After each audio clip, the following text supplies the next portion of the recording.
So guys, রাজুদার পরোটা review দিল generator girl. তো এর কমেন্টগুলো কি সেটাই তোমাদেরকে পড়ে শোনাবো, চলো। প্রথম দেখতে পাচ্ছ, আমার তো এটাই ভালো লাগেনি। ভালো, জন্মের দোষ আছে। সোনাগাছিতে কি খাও? গাড় মেরেছে। ছি, ওটা কি খাওয়া যায়? আমার ছোট পরিবারের সবাইকে আমন্ত্রণ রইল। বাংলাগুলোই পড়ি। বাবাকে কি করে পেলে? জেনারেটরটা হ্যান্ডেল ব্যবহার করো। এটা বানাইছিস তো ভালো লাগে। 300 টাকার আনলিমিটেড যতক্ষণ পারবে। কি পারবে ভাই 300 টাকা? এটা একটু বলে দিলে ভালো হয়। পরোটা গাড় ফাটা। তোর এটা ভালো লাগবে। বাবা রে, এটা কি পাঠিয়েছে? তোমার ভিডিও দেখলে আমার চোখ অন্যদিকে যায়, কেন জানি না। কোন দিকে যাই ভাই?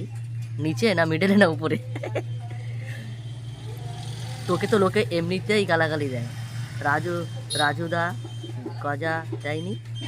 তো চলো, ভিডিও আরও প্রচুর কমেন্ট আছে, তোমাদের কাছে এই ভিডিও আসলে অবশ্যই দেখো। আর আমার যদি এই ভিডিও তোমাদের ভালো লাগে অবশ্যই চ্যানেলটা সাবস্ক্রাইব করো। ফেসবুক পেজ থেকে দেখলে চ্যানেলটা ফলো করো। আরও ইন্টারেস্টিং কমেন্ট তোমাদের সামনে আরও তুলে ধরবো, চলো।